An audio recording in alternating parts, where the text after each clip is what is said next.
Rory, thank you for the time this evening. My pleasure. Listen, I'm wondering what the feeling is like in the back room right now. Is it fair to say people are feeling confident? I think people are feeling confident, but here in Manitoba, we always run like we're one vote behind. And why is that? Well, it's never over till it's over. Election night is so exciting for so many reasons, but ultimately it's up to the voters, and we'll wait to celebrate or mourn before any votes are counted. Well, and to that, I'm wondering about the ground game, because it has been said that this vote in particular, the ground game is going to matter, in particular because you guys are fighting essentially for the suburbs that surround downtown Winnipeg. How do you feel about the ground game?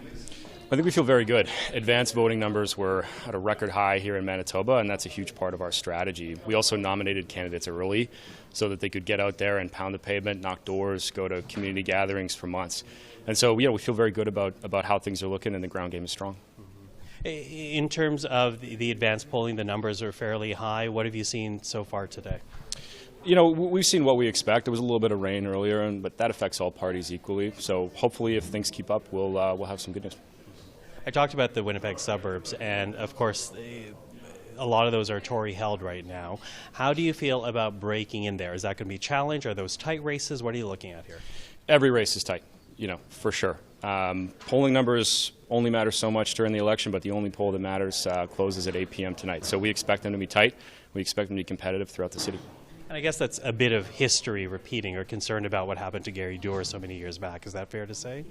I think this election is really about tonight.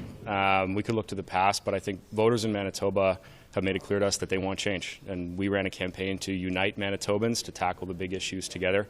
And we certainly hope that can turn into an NDP government. Although, your campaign has been criticized for not offering enough specifics. Even with the Prairie Green landfill, that only really became an issue post-debate because Heather Stephenson raised it, not because Wab Kinew raised it. How do you take that criticism?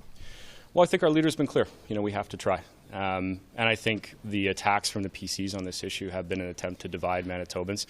But our campaign is focused on uniting people around a vision for building a better future in Manitoba together. When will when will the party know that it has had a good night tonight? Our hope is that we can elect an NDP government to create better health care here in Manitoba, and that's the result we're aiming for, and that's when we'll know it's been a good night. Are you looking at specific ridings, though? Will you know, for example, if you take this riding, that riding, that you're going to have a good night in the suburbs and therefore deliver you to government? We certainly have our own calculations, to be sure. We're looking at those South Winnipeg ridings, as is everybody. So our path to victory runs through many of those places, and we'll watch them closely. Very good luck tonight. Pleasure. Thank you so much.